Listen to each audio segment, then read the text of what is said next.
Ladies and gentlemen, thank you for joining us on the Ben Stewart podcast. That video is a little setup for what you're going to be getting today. I have a very special guest who's a friend of mine. His name is Del Jolly. He's a plant medicine advocate. So what started as a stigma turned into his life work. After visiting the Realm of Caring, which was a cannabis nonprofit helping families support their epileptic children with cannabis, Jolly quickly became an advocate. So he worked for Charlotte's Web CBD for 3.5 years and was the outreach director for Decriminalize Denver, the historic psilocybin initiative that passed in Colorado on May 7th, 2019. As psilocybin became more mainstream, Jolly knew that strong data would support those who were new to it and started Unlimited Sciences. So the United States has been working with Unlimited Sciences has been working for Johns Hopkins to create the largest real-world data set on how people are using psilocybin. Unlimited Sciences also has evolved to launch other community-led psychedelic research, and they're currently raising for mostly female refugees. It's an ayahuasca study, including Dr. Robin Carhart Harris, and Del Jolly recently launched Umbo, a functional mushroom company, and continues to advocate for plant medicine in Colorado. I'm super excited about this one. It's been a long time coming. Let's get Del Jolly in here on the Ben Stewart podcast.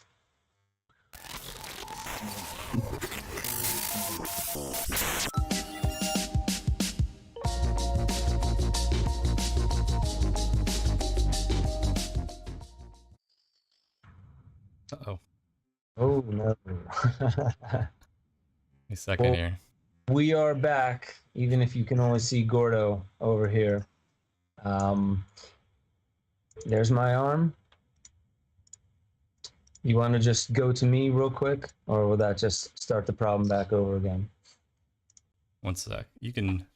Well, let me just let say additionally to this that I want to say that Del and I have known each other for quite some time. I lived out in Boulder when I was working at Gaia.com. Got it. And that was roughly the time that I got to meeting Del. And we've stayed in contact ever since. Actually, it was after I left Colorado, I think. It was like right after I left Colorado that you and I first talked. But the bottom line is that I knew at that point, just hearing what he was into was more than just plant medicines. The interesting thing was a lot of it has to do with what I was getting into in my show Limitless, which is human potential. How do we use science? How do we gather data? How do we do it intelligently, ethically? But really, how do we use this science to better understand the tools that we have at our disposal to dramatically enhance the well-being of our lives? So, I mean, there's another quick intro of like how I met you, Del. First, I just want to say thank you so much for having, the time to come on here. And how you been, man? Been good. Thank you so much for having me on, Ben. Really appreciate it. Love the opportunity to chat about the thing about Unlimited Sciences and all the other things that we're up to. So thank you for having me on. Yeah, man. Sorry about this little technical glitch. We'll get that thing worked out. We're good. No problem. I wanna hop into the fundraiser that you're doing right now for mainly female refugees from Saudi Arabia. I want to understand like the details and the nuance of this. So they will, what exactly is the fundraiser providing for these refugees? How's it going to go down? Maybe any details that are relevant, like when's it going to go down and why, in your opinion, is this important as far as a demographic? We've all heard of veterans from like the Navy SEALs and Army Rangers doing medicine because they have a lot of things that they really need to be honest with themselves about and process. I would imagine it's the same thing, but tell us how you got involved with this and exactly what the fundraising is going for. Yeah, absolutely. Thank you. So a friend of mine, a friend of ours, Unlimited Sciences, invited us to participate and help. We launched a psilocybin registry with Johns Hopkins that we'll talk about here more in a moment. That is collecting real world data, how people are really using these substances and this gentleman who requested that we participate so we could kind of validate what he knows to be true with ayahuasca, invited us to collect data. We have an IRB that we're running this through. We just got IRB approval. Our director of research, Matthew Lowe, is putting this together alongside Dr. Robin Carhart Harris, who was from Imperial College now in San Francisco, obviously a premier research scientist in the psychedelic space. And we are just observing, real world happenings amongst a group of refugees who are utilizing these medicines to help treat or we'll see what happens with the traumas that they've endured. Obviously trauma is not strictly related and isolated to the American veteran. There's a lot of groups of people who certainly are have been traumatized and want to work through things, and this collective is taking their health back into their own hands through this modality, and they invited us to help collect that data and validate this use. That's beautiful. There's two things. You said IRB. What's IRB? Internal review board, where any study that you put together that is valid, and make sure that we're not if leading the witness, if you will, right?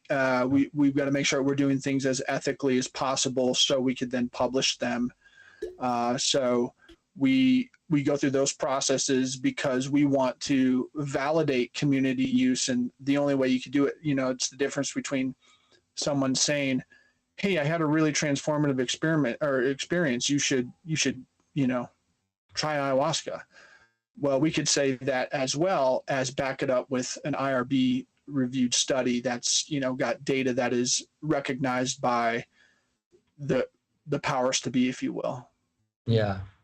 So how is it that these refugees, and I'm a little unclear. I know that in Saudi Arabia and in these countries in the Middle East, their views on things like plant medicines all the way down to cannabis are a little bit more rigid than maybe rigid is not even the right word. They have traditional ways of looking at plant medicines where like it's I think these are dry countries as well, like Saudi Arabia might be dry. So meaning no alcohol religiously. So curious in your take on it, not just how are these refugees coming out of the woodworks, and how are they being approached to say, yeah, maybe I want to have this experience? How is it? Is it all online? Because I'm curious, like if they are worried at all about it getting out, for one, because of the way that the culture views plant medicines. So a little bit of that, like, and how are you hand selecting which ones? Well, again, this is all very, very private, and we were again invited to participate, and so there's a lot of things that we're not disclosing around this, and many cultures have many rules and regulations and thoughts around plant medicine as a whole, whether it's Middle Eastern countries or Western European countries or the United States of America or South America.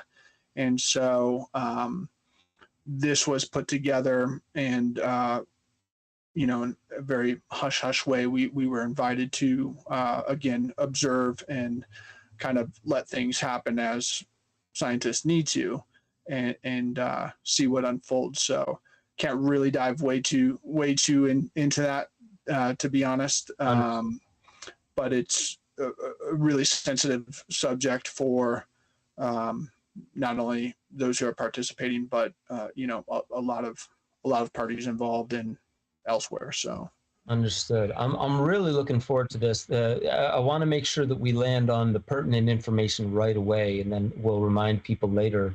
For the audience that's listening, this is a GoFundMe fundraiser I'll let Del give the details to it, but this, as he said, this is for primarily women, but refugees, Saudi Arabia, to well, let me let you give the details on it. Like, give the GoFundMe details. Like, what is it that you can share about, like, how it's, how it's going to go down, how it's going to help these women. I know we already have a concept of how plant medicine helps, but as far as like the fundraising.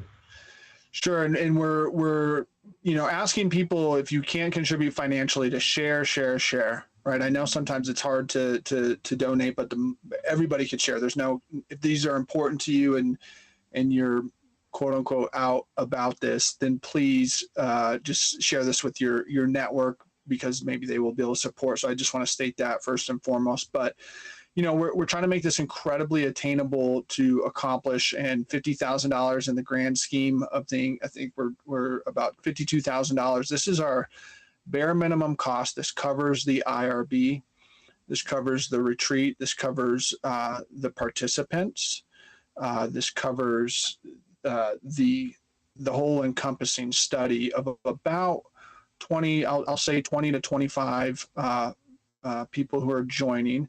We have 3 therapists who are going to be on site for this, who speak Arabic.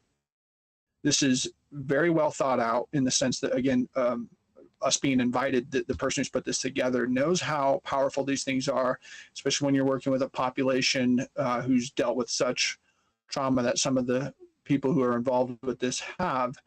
That to have the 3 therapists on site and doing pre and post work with them as well, offering that to them, so it's not just a one and done event like a lot of things that we see.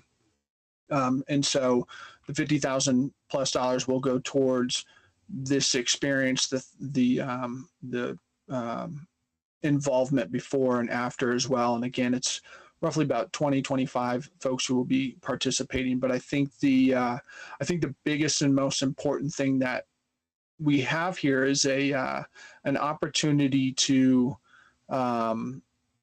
really highlight a different subset of people who we've seen in the past use these things, and so I'm really excited for the storytelling aspect that could come out of this in the future, to show that this is something that a lot of people can find great healing in, if that tends to be the case. Amazing. And curious, coming from the Middle East, is it, and I don't know if this is like, you're able to mention this, but like, is it going to be traditional, like Shipibo, or something where there's Icaros, like legitimate Icaros, so they'll be listening to the sounds that have come from the Amazon? Yes, absolutely. And obviously, as you know, that is such an important part of an ayahuasca ceremony. Those Icaros are very much medicine, and it will be a Peruvian style ceremony where there's singing involved after ingesting of the medicine in a collective circle. So Icaros will be played, yes. Amazing. That's pretty interesting, because like I know how deeply, for one, the Icaros reach me in medicine, but also everyone that I've sat with, as far as like indigenous who are speaking about these matters, is that it's the Icaros that are actually the healing modality, and the medicine. Many of them say the medicine helps open you up, but the Icaros and the songs drive the medicine to like the psychological root of whatever's ailing people. So that's where some of the intelligence actually lies, is in the Icaros. So I'm really glad to hear that. Amazing. So for everyone in the chat, we put in there everything you need to know about the GoFundMe. Please go to that, and like, again, if you can't donate to it, and understand that it's so bare bones that every little bit really does matter. It really does help. But if you can't, please share it out. I'm going to share this out as much as possible. This was kind of a last minute thing to get Del here so we could talk about this. I'm sure we'll have, maybe another chance to do this where it won't be so last minute, but because this is so powerful and it's something that I believe in so much, I'm really excited to see what comes out of this. Specifically because like women's circles are very strong. Ayahuasca circles are just very strong in general, but to know the actual group is coming from, as being refugees there. I'm just very fascinated to see how this, feminine medicine works with them, how the Icaros work with them. So I'm really excited about that. Before we move on to unlimited sciences, dude, I want to know, is there anything else that the audience needs to know a little bit more about for this this study coming up, like a timeline or anything along those lines? Yeah, just the opportunity to get it out there is so important. So I'm very thankful for that. So, but no, this is a for me personally, as someone who really believes in all of these medicines as community use, and I'm always inspired by people who are taking their health back into their own hands and have the courage to utilize some of these more thought-provoking and often stigmatized substances.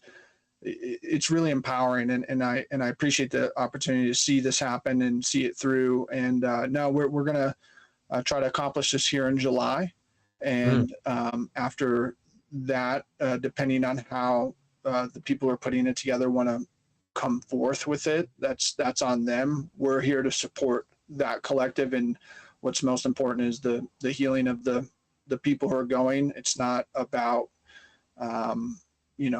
propping them up as a storytelling opportunity, but if they are willing to tell their story, I think it's so very impactful because we see a lot of the same stories, which are super powerful and very, very important. And I never want to minimize anyone's trauma, but I would state that the more variances and diversity that we see of people utilizing these medicines, the more permission is granted to have these conversations and move forward. So we're certainly here to support that, and it's a community-led effort. So we need the people's help. I mean, I think to me, it's so unique and cool that you're getting to this part of the world, which the exposure to these kind of things is probably so minimal for so many reasons. But to get that within the zeitgeist and the paradigm, to kind of just have at least a little bit of the seed of people starting to be open to this and, taking their own journeys, I think it's got to start somewhere. So that to me is the biggest thing, is just seeing that part of the world get more exposure to this. I think could be really, could be bigger than we think as far as terms of benefit. Yep. I agree. Yeah. Thank you for that. Yeah. And so, I mean, I have a curiosity. I don't know if this is something that you get into personally, but you were just speaking about the destigmatization of these plants, and just in general, the stigma that's been placed on them for various reasons that we've talked about on this show. What was it for you? If you don't mind getting into it, as far as just the interest in what plant medicines can do, whether it's personal or for others. I know that as the one who started Unlimited Sciences, that's when you and I started talking, and there's this psilocybin study that we'll get into a little more.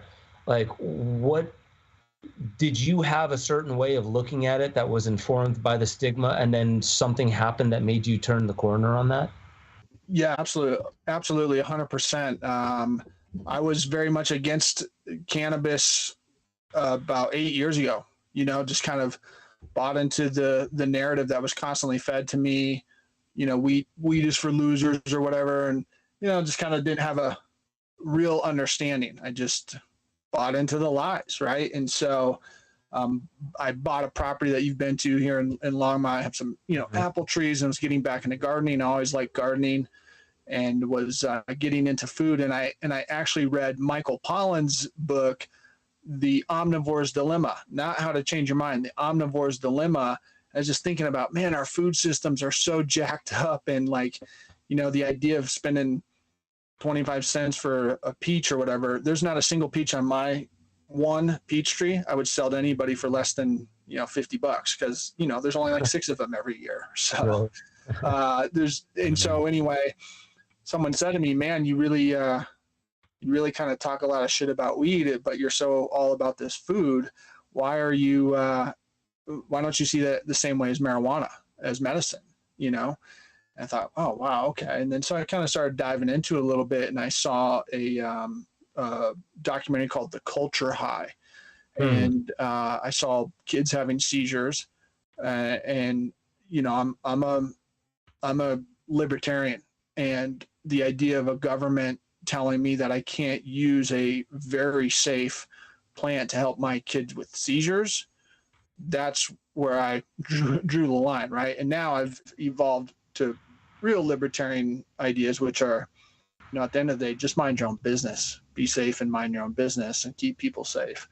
But then I went to the realm of caring, which is a cannabis nonprofit that was started by Heather Jackson and Paige Figge, Charlotte Figge's mom, and Zarek Jackson's mom, a collective of mothers who needed to understand how to utilize cannabis for their kids with their pediatric epilepsy, and they had no resources at all. And this is what launched Charlotte's Web, the CBD company, the CNN special that aired in 2013 with Charlotte having seizures on hospice. And so they started the Realm of Caring. And I volunteered for them, and just saw these mothers and parents trying to help their kids. And I kind of realized that I am a huge part of the problem. I've got this opinion that I so freely share about weed that's so steeped in non-education or the narrative that I was told.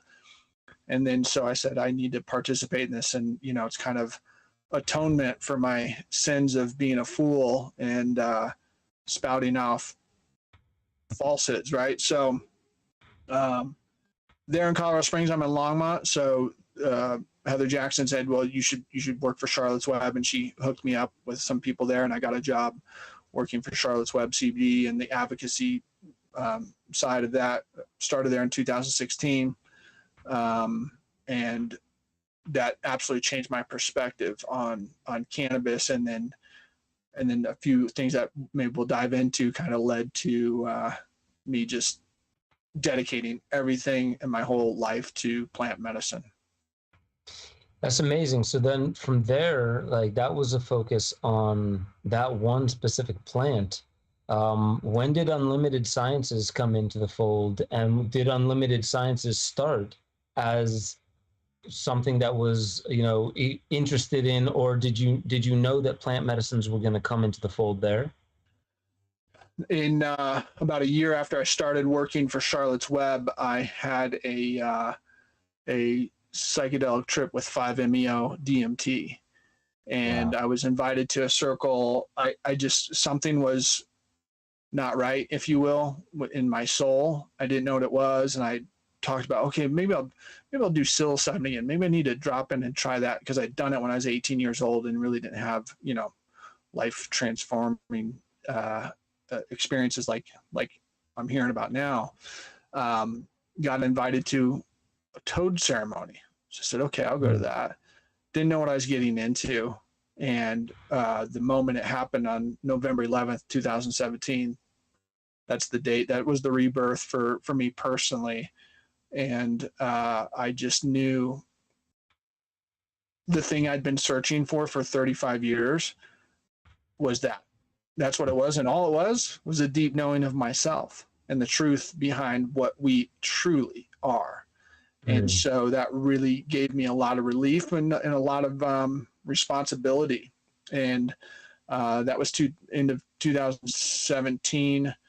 And I just started diving in all things plant medicine, psilocybin, ayahuasca, ibogaine, 5-methoxydimethyltryptamine, everything. And I saw that Kevin Matthews, the campaign director for Decriminalize Denver, was starting his initiative. It had already been started but I joined that team in April of 2018, and I worked as the outreach director for them for a year before we passed that historic measure. So I volunteered there for a year. And in doing so, and the amount of information that was coming out, I knew, just like with cannabis, there's going to be a story that airs like Charlotte Figgies, and there's going to be a ton of families that say, hey, how do I use this stuff? So for cannabis users, is Charlotte Figgy. For psilocybin, it's going to be something like an American veteran, like maybe Marcus Capone's group with Veterans Exploring Treatment Solutions. Navy SEAL, uses Ibogaine to help with PTSD and the things he was suffering from. That story's going to air, and people aren't going to know the first damn thing to do about it. When maybe some, older person who's never really had a relationship with psilocybin, but is at their last end rope with their son who's having suicide ideations or whatnot. Whatever the scenario is, it's can be a very diverse group of people who are going to come to this. Heather Jackson and I decided to start Unlimited Sciences to provide some sort of data point entry that's better than zero. Right? We're not going to solve all the world's problems with our psilocybin registry, but damn it, if we're able to say, hey, here's some tips from the over 8,000 people who've enrolled in our study. Mm-hmm. This is kind of what they're saying. This is where they're having successes. This is where they're having failures. It's better than nothing, right? So here you go. Give this data a shot. And so that's where Unlimited Sciences was founded in December of 2018. So, and I'm curious, actually, Del, about first off, for the audience, could you just quickly break down that sort of historic legislation you did help pass in Denver, and then following up with that, because I think a lot of people in our audience would love to see this happen more federally and on the national scale, but what was sort of the approach you took or found within Denver and sort of regionally that maybe could be applied more scalably for other campaigns or people involved? Man, what we did in Denver is super, super unique. We did a ballot initiative, popular vote deal. And quite honestly, the tactics behind it were like, let's just fly under the radar and, do what we can to educate, collect our signatures. But, if anybody with a lot more money, because we had none, and a lot more experience because we didn't have much. We had some really wonderful people who were supporting Cindy Sovine, Noah Potter, Sean McAllister, lots of people who understood this stuff. But at the end of the day, we flew under the radar. And then the last month, we kind of went as heavy as we could to spread as much awareness as we could.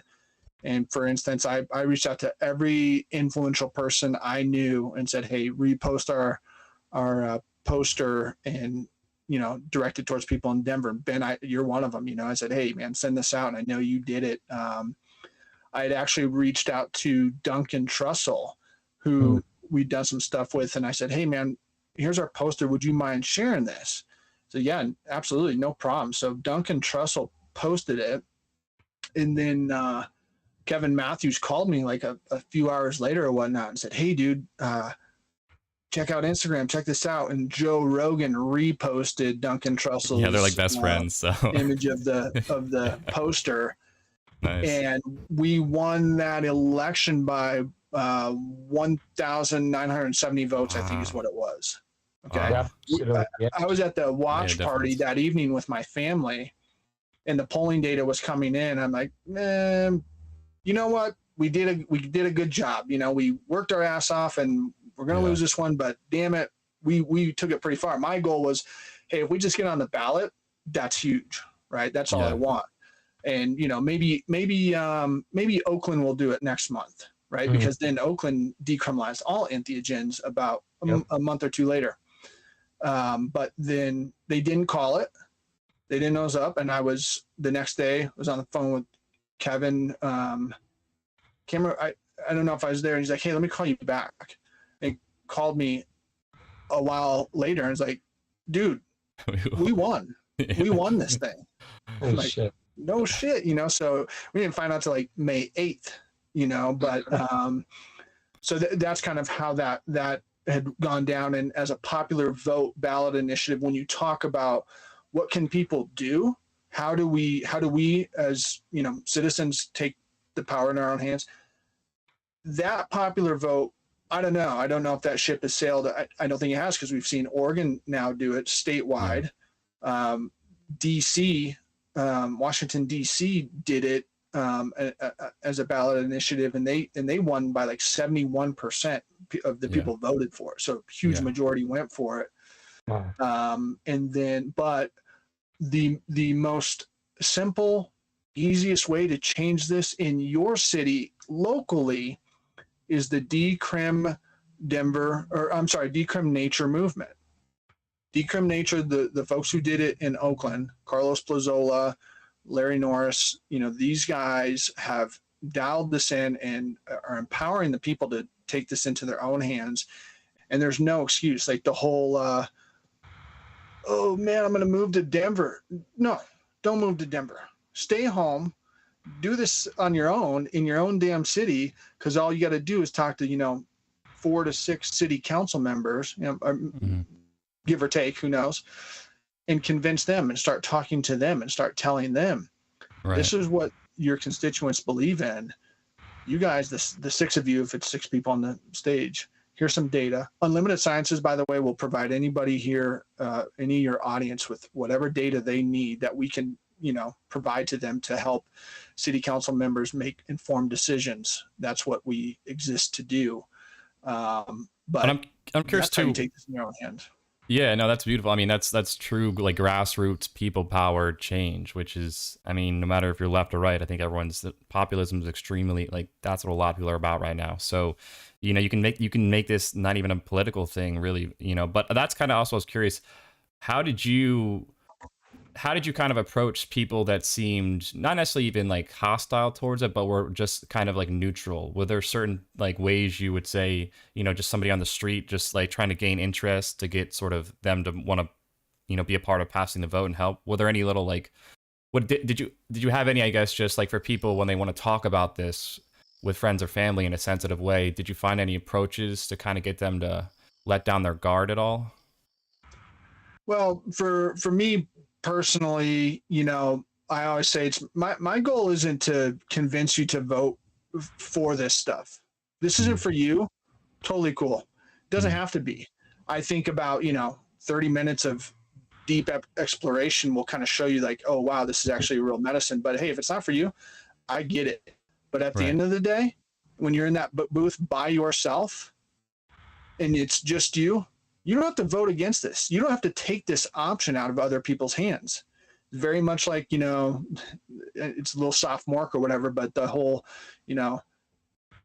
gay marriage thing, if you're not for it, then don't get married. Don't marry the same sex, right? Like just stay out of people's business. That's all there is, And so that's the libertarian in you. Right. Yeah. The personal, just sovereignty kind of thing. Yeah.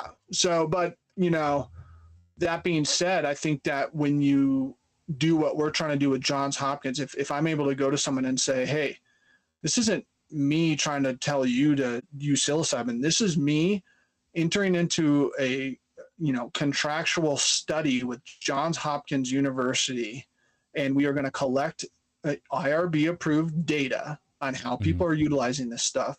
Here are those statistics of said study. Yeah. Then you have a choice. Very soon you have a choice of either being an ignorant asshole who won't listen to the statistical data because you're already too big of a prick to listen to the heartstrings of someone who says, hey, this has helped me personally, right? So there's a little aggressive there, but this is, for me, not a joke anymore. Right, yeah. And it's a perfectly understandable stance to take. I remember even like Ron Paul, not to bring this into a different topic, but like when Ron Paul was talking about, as a libertarian, women would want to get an abortion, and he while he would tell them what the health effects were and, encourage them to make the right decision for themselves, in a health way. He also said, like, this isn't my place to be able to tell someone what to do with their body. That's why I like small government, more people powered. And that's kind of what I'm getting from you, is this idea that, like, how much should our opinions affect people whose lives are touched by contexts that we'll never understand, to be able to say what they can do with their choices, their bodies, all that kind of stuff. And that's why when it comes to plant medicines, I've always felt, even getting away from the whole Nixon era thing, because I found that very hilarious, but unfortunate that people went to jail for a plant that's never killed anybody. There's no, like cannabis, which is scheduled more dangerous than cocaine, right?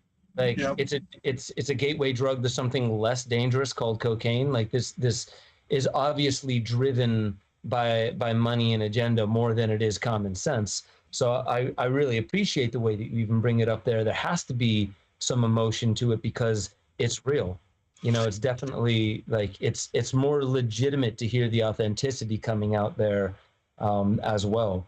Yeah, cannabis is the gateway drug to all the bullshit they told us about all these other drugs. Yeah. Right? It's the truth. I mean, you're really kind of messed up when you say that cannabis is a Schedule I narcotic that is highly addictive and has zero medical benefits. Right? That's psilocybin too. Psilocybin's in the same thing. Highly addictive, zero medical benefits. That's what they have. And anybody who's done psilocybin correctly, there's no addiction there. I love psilocybin. It's super important to me. Maybe if I'm lucky, I'll have the guts to do it twice a year. Yeah. So no, that makes sense. And just not to harp on cannabis, but the interesting thing about that is, like, one of the oldest cultivated plants, and with probably the most ubiquitous around the world, barring maybe a couple other things that are just very obvious, medicines or pain relievers or antibacterials, has one of the most wide spectrums of healing and of medicinal use, going all the way back to ancient, Mesopotamia, where they were using it for what they called hand of ghost, which were tremors. They would call them tremors, but I mean, what we're talking about is epilepsy back then. So they have different names for it. And, like, I mean, you go all across the world, it's been used, and then all the way up until we won't even get into it why it really got criminalized and put in Schedule 1, but just to show that, like, it wasn't common sense driving it there. And it's very important to have people such as yourself now making a case, and Unlimited Science is making a case for these things as well.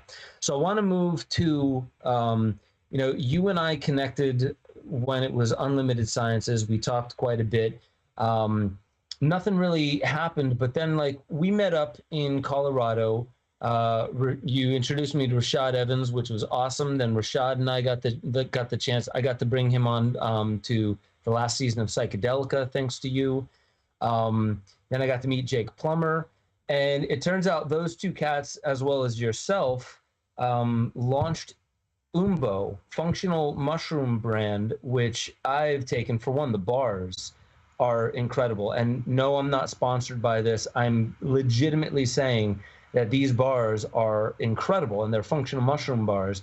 But then on top of that, you have what you see above you, that little canister of Umbo. That's the evening blend. Then the one that's more red is the morning blend. And there's functional mushrooms, but there's more than just that in there. Could you tell us just a little bit, what was the impetus for not just you, but Rashad and Jake coming together, combining functional mushrooms with adaptogens and what have you? What was the impetus for that? When COVID hit, it continued to be very difficult to fund Unlimited Sciences. And, I was spending the majority of my time begging for money as opposed to trying to change the world, right? So I thought about it very much in the model that Charlotte's Web very much helps support the realm of caring. I thought, man, I think a functional mushroom brand, because I've always been infatuated with mushrooms, foraging for mushrooms in particular. I think a functional mushroom brand can help support Unlimited Sciences. And so Rashad, who's kind of been my homie in all things tripping, he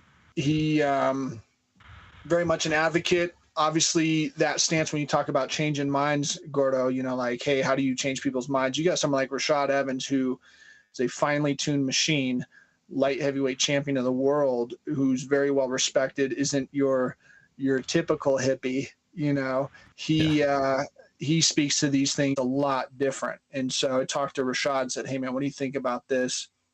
He's like, yeah, all for it, game. And then Jake and I worked at Charlotte's Web for a while, and I knew I could see in him that he was needing something, if you will, you know. And so I talked to him further, and Ben, as you know, we chatted with him to join us on an adventure. Yeah. And that very much changed his life, as well as I took him and his family out foraging for morels and oysters and asparagus and things of that nature with Rose Namajunas and Pat Berry back right when the pandemic started. We had a great day, and he, you know, lived in Idaho and was always very connected to nature. And he lost his mind, man. He went foraging like every day. Obviously, he just had so much fun being in the woods, being focused on connecting back to nature. And when I kind of talked to him about this too, he's like, he wants to do everything he can around mushrooms. He knows his purpose is now. And Del, what's interesting too is it seems like, and when you say Jake here, for people to kind of have context, this is Jake Plummer from, you know, former Pro Bowl NFL quarterback, along with obviously Rashad, who we've had on the podcast, like elite athletes. What do you see as sort of this trend or correlate? Do you like these elite athletes really seem to be some of the main people helping spearhead this? Do you just think it's just because they're so concerned about their body and this just seems as like the next evolution? Yeah, I think that people who use their bodies for work are highly attuned about what they're putting into it and whatnot. But that being said, Jake and Rashad are just cut from a different cloth, right? And there's a lot of athletes who are like that. We've got a lot of athletes who are, some of them are under the radar, some of them are not, who are utilizing these things. Microdosing is huge in the UFC. I introduced Jeff Nowitzki, the vice president of player health at the UFC. I introduced him to Matt Johnson and the Johns Hopkins team to initiate a CTE and brain imaging and psilocybin study. And so it's happening a lot, but you know, I think at the end of the day, like with Umbo, one of the things that we're highlighting, like, okay, why is this Del Jolly clown hanging out with Jake Plummer and Rashad Evans? Who is this guy, right? Like, and I think that what I would state to that is like my advocacy work and my passion towards this, I'm no different from them. They're no different from me. There's things that we want to leave behind as fathers, as human beings, that an injustice, they strike at you. They don't give a shit if you're a former UFC heavyweight champ or some bum on the street, whatever it is, you're going to get, you know, yours, however that injustice comes by. And those guys have a sense that, hey, what's going on in the world right now is a little bit frayed and things are weird and something needs to shift. And so that's what we're hoping to do with Umbo and all of our stuff. Yeah. Amazing. Yeah. And hopefully it inspires more athletes too. Yeah. I mean, we got Mike Tyson, you know, like talking about 5-MeO, like there's a broad spectrum of them. And what's interesting about that is like when we're talking about like athletes, we really are talking about people that are connected to a form of nature. You know, you have to be if you're an athlete. You're connected to the nature of your body, and they're more attuned to, like, as you know, you've just said, Del, what they're putting in their body and what that means when you put food in your body, but not just food. Sometimes these functional mushrooms, adaptogens, how they give you a little bit of an edge, how they can help you modulate where you're at so you can recover better sometimes. And then as well, life is not lived in a vacuum. An athlete isn't just an athlete. An athlete is a emotional being as well. And a lot of what they experience, the way you get to being, I remember getting Rashad's backstory, and like the way you get to where you are, you have to go through such a hard road. It's such an initiation to get there. And then to help integrate that hard road, and instead of just forgetting about it and living this new life, a lot of the times there's, well, how do I get away from this rigid baseline state of consciousness, which a lot of people's baseline state of consciousness, you can call it sobriety, but it's not healthy, right? Right. And being able to stray from that is actually something that nature intended, evident by the fact that, one, there are plants that naturally, like, let's say mushrooms, you can just pick them out of the ground. And if you get the right one, hopefully you can go on that kind of a psychedelic journey. It's not just happenstance. It's not by mistake that it's such a powerful, impactful experience that could happen. And then when you go back to the origin of all religions and anything spiritual and shamanic within a tribe, all sacraments were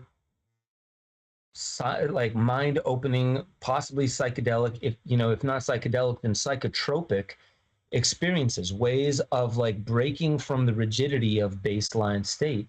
And so that's why I love what you're talking about here. But to drive it back to Umbo, first I want to know, what does that mean? Like, why Umbo? And then secondly, I want to know what you're noticing from feedback, what you're getting from people, because there's one thing that I loved most of all. And I had this thought last night. I'm not going to tangent on this, but it was just this weird moment that I had in my head. Not that I fully believe this, but I was like, what if all medications were just placebos, and what the doctor tells you you're suffering from is the spell? And then obviously I don't fully believe that, but what I was driving at was on the bottle of Umbo that I got, that you sent me. It said something, man, take 2 of these and visualize your goals, or 3 deep breaths. That's what it is. Like, Yeah. So instead of just being clinical and clerical and saying like, take 2 of these 30 minutes after you wake up, 45 minutes before a bowel movement, 50 minutes before dinner, Mm-hmm. and like all that kind of stuff. You said something that spoke more to the human. I really appreciated that. So for one, what is Umbo? And for 2, what are you noticing that this product, with all those little nuances, are actually doing for people? Sure. Thank you. And I love your thought pattern. It's absolutely beautiful. Umbo is actually a word that describes the very top of a mushroom cap. The very top of a mushroom cap is called an umbo. It's also the boss of a shield. If you have a shield, a little emblem on the center of that. So really intentional with that word, the very top of a mushroom cap. I thought it was kind of cool. And then, for the instruction, you talk about placebo, you talk about, in psychedelics, we talk about set and setting, or even like reflecting back on when you're younger and say, well, I did psilocybin in college. It didn't do shit. I don't know why everybody's talking about these transformative experiences. Right. You had no intention set. You were going to a concert. You were going to a party. You were looking to trip. That's probably what you got. Maybe you got weird. But when you sit down and you set an intentional, you take 3 deep breaths, you visualize your goals, you enter your mindset and your intention in anything you take, things will be different. I promise you. That's what we were trying to prove with Unlimited Sciences. Like, this is a lot more complicated than taking something and swallowing it, right? And so our particular products is functional mushrooms, 100% legal. This is a whole food group, a whole kingdom that we're not eating, right? It's like if I took vegetables out of your diet, because a famous herbalist back in the 1800s said, hey, guess what? Plants are They don't taste good and they're poisonous. That's true. There's a lot of plants that don't taste good, and more than mushrooms are poisonous. Mm-hmm. So, okay, let's stop eating vegetables. Now, when I come back to you and say, hey, Ben, check out this broccoli, have some spinach. And you're going to say, it doesn't really taste that great unless I, do it upright. There's ways to make broccoli taste good. There's ways to make any mushroom taste good. But you reintroduce that, then you almost want to say, well, I don't feel anything. I ate some broccoli, I don't feel anything. Okay. Well, again, it's like you don't go to the gym and do 25 push-ups and start wondering why you don't have biceps and abs, right? And so as a food group, this is what I'm trying to state. As a food group, this has been missing from your diet. The more you could include it, whether it's our supplements or dinner or whatever you're doing to get more mushrooms into your diet, they have minerals and constituents inside of them that are not held by other things. They're the best source of vitamin D, which everybody is deficient in. It's the best non-animal source of vitamin D. Mm-hmm. And so they just hold so many good things in them. Our products, we've included some other adaptogens and some ingredients like bio-NNM and our mycorrhiza, where you will feel it. You should take 2 of these and you should say, wow, I'm feeling brighter, if you will. But ultimately, all mushrooms should just be looked at as a food group that you're missing. And what we want people to do is include them into their diet. And yes, if you're setting intentions before you take these things, if you're setting intentions before you do anything, chances are it's going to probably be a little bit more effective, And so people are liking our products. The bars that you state are our number one seller. One of the stats that most people our e-commerce guy is saying, most people they're coming back and buying more. He's like, I'm really impressed about the amount of people who are just like repeat buyers. So we just started a subscription deal. Got brain code BRAIN20 as of today. If you sign up for our newsletter, and you could use brain code or code BRAIN20 for 20% off. But if you sign up for our newsletter today, you'll be entered to win all of our products in the functional mushroom bundle. But at the end of the day, I think people need to be eating more mushrooms considering it as a food group. Again, whether it's supplementing with umbo or if it's just in their diet. And I think you'll start seeing a big improvement in your health. I love the way you put that about like there's something missing in our diet. And I think, a lot of people feel that intuitively. I mean, obviously we hear all the things about the way that monocropping and shipping our food, so it's like many, many days, if not weeks old by the time we're eating it, it lost its vibrancy, causing us to eat way more of it and really just to get the nutrients, but then we're getting like different ratios of nutrients to the because different things happen inside the fruit and veggies well afterwards. So like, I guess the point I'm getting at is like, I think intuitively I've heard almost everybody say something is missing in our diet. And we attribute it to a lot of different things, but what's interesting is, isn't it mushrooms outnumber plants 10 to 1? Yeah. Like the whole, I'm not 100% on that stat, but it sounds about right. I mean, like the similar stat to that is, we've only discovered about 10% of the fungi kingdom, or know of that. Yeah. So it's one of the last frontiers for sure, I think. Yeah. And really understanding that also, like, I would recommend everyone go out and watch Fantastic Fungi. You can also watch Something Trees. Well, it was the same people, but they did Something Trees. I'll try and figure out what that is. But that one's really good because they kind of tie in how the mycelia which is basically that's the root system. That's basically everything but the fruiting body of what a mushroom exists just under the ground. Used to be the number one largest organism in the world. Probably still is, even though all the tilling has basically just severed it. Think about cutting neurons inside the brain. All the tilling of the soil has really disrupted this giant organism that was communicating and communicates in all forests. So when I was out in the redwoods of Northern California, there was this one spot where this was in the sequoias, where they cut out a bunch of trees from around a lake so they could put up a resort. So they put up a bunch of houses right around the lake. And then they started noticing that a bunch of trees were dying miles away from the lake, and they had no idea what it was. Eventually, enough studies, they found that it was a perimeter around this lake. And they were like, why is this perimeter way out here of these trees and other trees dying away? And it's because the root system of the trees that were connected to that lake were feeding trees miles away from it. Yep. So they were sharing. Like, think about that. And it's the same thing with what's happening under the ground with the mycelial blanket. And so the reason why I'm bringing this up is, if anyone has ever nerded out on this idea that when you take ayahuasca, you're drinking the intelligence of the jungle. When you take peyote, you're drinking the intelligence of the desert, and various other plants as well.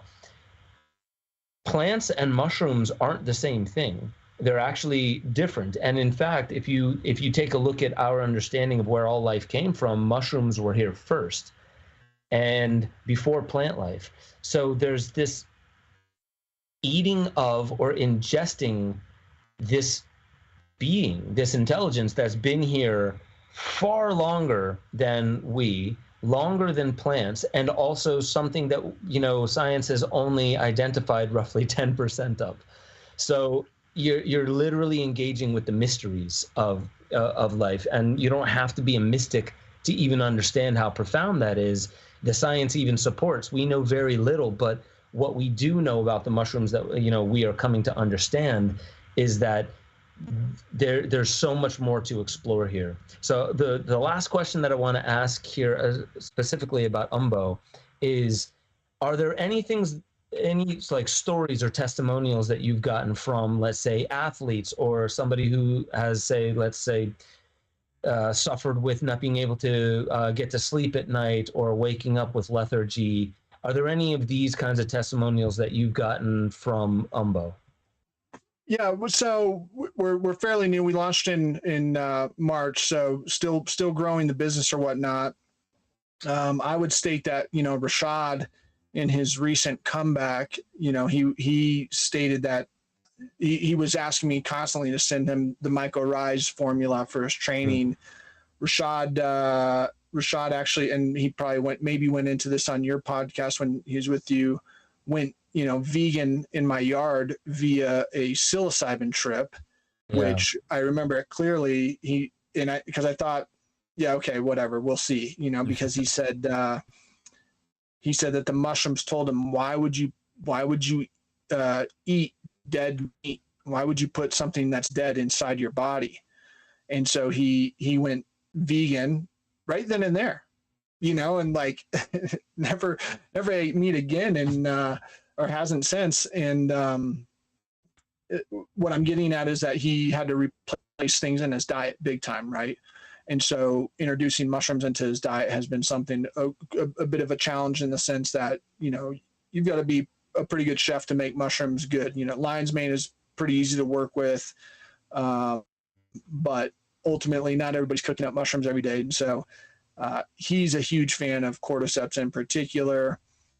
So Rashad, being 43, coming back to the octagon and winning another fight is a testimony in itself. But I think that's just kind of Jake, for instance. Jake played 10 years in the NFL, okay, and then 4 years of college before that, and all the pee-wees.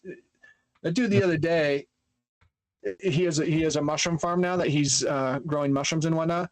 I remember I can't remember if we were getting into his car or leaving his car, but like he just sprung out of that thing like so quick. And like even me, I'm not as spry as Jake, and I didn't play in the NFL or whatnot, but that dude eats mushrooms every single day.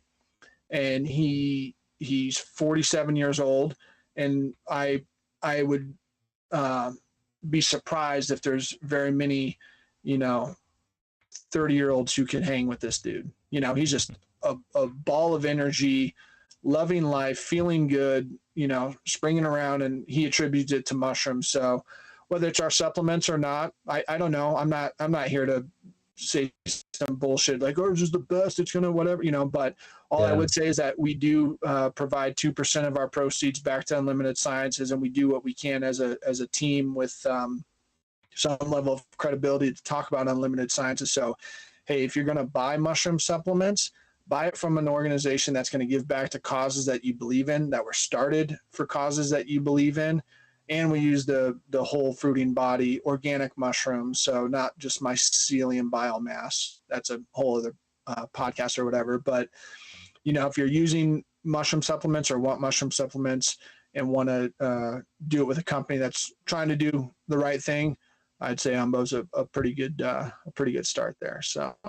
Yeah, man. I mean, it really is. And again, like, just for the audience to understand, like, there's no sponsorship here. We're talking about this because I've tried it, functional mushrooms, but also, like, how can businesses do better? Because, businesses aren't going away, and it's really just a business is an organizing people-powered ways of, in this case, getting functional mushrooms out to people who would otherwise not have it in their diet. And then on top of that, you don't have the dry clerical thing or all the promises in the copy there. You have some guidance to take 2 of these, visualize your goals, and take 3 breaths. Like, that is timeless advice. On top of that, there's a card that came with it. If I'm remembering correctly, I think it was the card that said, like, if you have any insight or things that you want to share, like feedback, there is either an app or some page or something where you can send in some feedback. This is one of the most intelligent ways to use the technology that we have. Maybe it was a QR code or something you scan.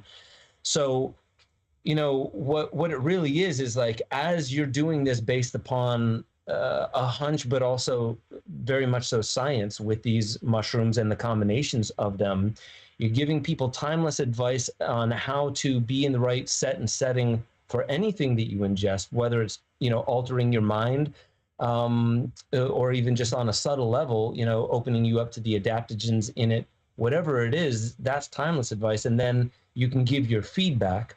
So I appreciated it right away.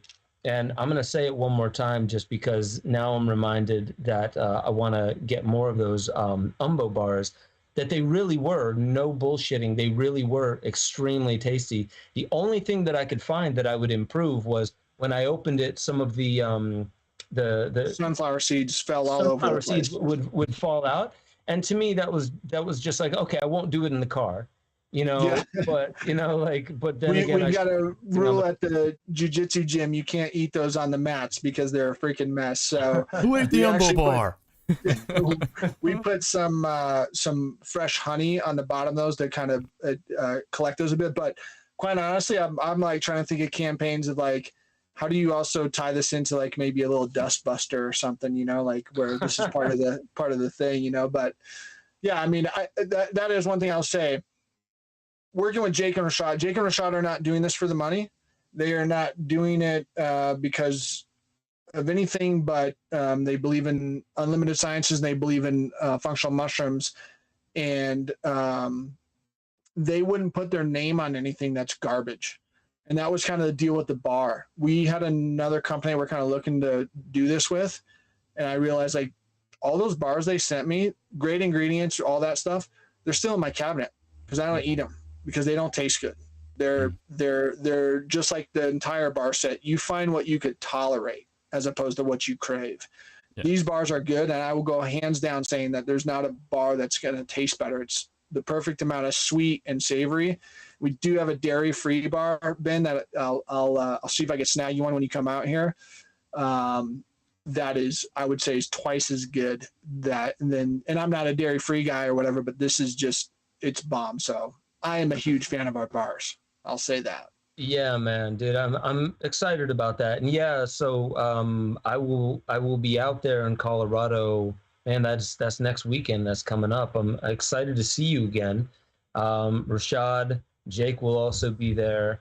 Excited to have that reunion. I really appreciate what you got going on, and also the evolution that I've seen in you and what you've been getting into. But like, one thing I want to say as we're wrapping this up is what I appreciate the most from the start was during our conversations, I could tell that what was priority and what was focus for you has been really how do we bring people to some of these very obvious, and I would say like psychedelics, it's low hanging fruit. There's so much to explore.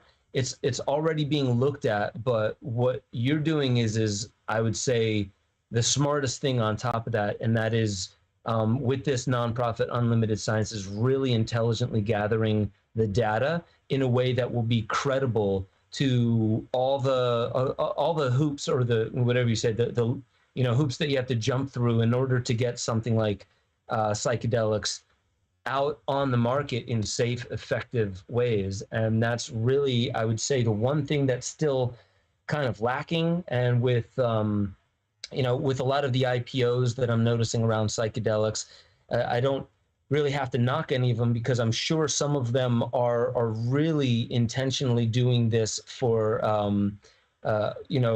for the beauty of what these medicines can do. But what I really like that I've noticed out of you is like, I could sense the priority is really on like, how is this going to have the best impact upon people? So in my child's generation, they don't have to deal with all of the, you should feel ashamed if if anyone hands you a joint or something like that, or if you ever want to experience this psilocybin mushroom that's been around, for however long, that our ancient ancestors must have tried, that you got to bring shame into that. Let's destigmatize it. And I noticed that that's the one thing that I've sensed as a priority in you, is really working to remove this stigma that's been placed on them, because that stigma is part of the set and setting that's creeping into some of what some people are calling, oh man, I had such a bad experience on mushrooms, or I tried cannabis and all I felt was guilt and paranoia. And it's like, yeah, I'm sure some of that can be attributed to the plant itself, but I wonder how much of that is attributed to the stigma that we culturally have placed on these plants, which are parts of nature. So I just want to say your track record speaks a lot to your priority. Thank you for that. It's important to me. I always say decrim first, and I'll just end by stating with kids and thinking about kids. I think our generation and before, in the Western world at least, we're learning right now, and this is what we say at Unlimited Science is healing, learning, healing, expanding. We're learning about these things so we could heal from them. The next chapter of this, and what you and I originally kind of started talking about, is the expansion of this, the expansion of utilizing these tools to solve the world's most wicked problems. We're not there yet because we're still fiddling around with all the bullshit stigma. Once we're beyond that, once our kids are done with that and they're starting to say, yeah, I remember our parents were ridiculous. They were arguing whether or not this was safe. What a bunch of fools. Now we're utilizing this to solve the world's most wicked problems, climate change, all these, bioremediation, all these things. That's what I hope to leave as a legacy, is a place where our kids could start utilizing these the way that Mother Earth intended, in my humble opinion. Agreed, man. And, one thing I want to mention before we wrap this thing up is what we said at the beginning. The impetus, Del and I just talked yesterday and got this set up very last minute. I want to bring it back to real quick the Aya study for the Saudi, primarily women refugees. For anybody who didn't see, scroll up in the chat and you'll see that, and maybe Gordo, if you want to also like throw it in there one more time, it's going to be in the show notes. So regardless, you scroll up in the chat, you'll see where you can go to donate. If you can't donate, please don't feel, pressured by it. Share it out to as many people as you can, and understand that roughly every $2,000 means a human with trauma will get to experience this medicine in a very, traditional and sacred manner. So please understand that, that's not that much. This isn't a profiteering thing. I want to show that to show you this really is every single dollar is going towards not just helping a human, but also expanding the understanding and doing a study around it, so we can show, listen, this really does work, and perfect the practices that I believe our ancestors perfected in a way we're just coming to understand with a new mind frame and with new language. But just one more time, Del, just like explain exactly what this is and how people can get involved. The link is right there if you want to donate and share, but just explain it one more time before we wrap up. Yeah, thank you. This is an ayahuasca study with mostly female immigrants and refugees, and being co-PI'd by Dr. Robin Carhart Harris, who is a pretty substantial name in the game, if you will. And this is community-led research, and these types of studies validate the type of use that I'd say 99% of your audience and most people, how they use psychedelics. If we intend to have data proving out the way we're using these things, these types of things are it. So if this is important to you and you like community use and you want to validate that, here's a great opportunity. And if you can't share financially, share socially. Super important. So thank you so much for the opportunity, Ben. I'm humbled you had me on so quickly, and I appreciate it. Yeah, man, it's an honor. I hear your dog giving you the 5-minute bell out there. Yeah, I gotta take my son to jiu-jitsu, and they shut the door on the dog when they came and gave me the look. So okay, yeah, well, beautiful, man, dude. I appreciate your time. Send love to the family. I'll be seeing you again soon. And for the audience, please go into the show notes. If nothing else, at least please share out that GoFundMe page. We're here every single Thursday at 5 p.m. Eastern with this kind of content for you. As you see, there's no ads, there's no sponsors. We just give you the information for you to make up your mind. We love you all, and we'll catch you all next time on the Ben Stewart Podcast.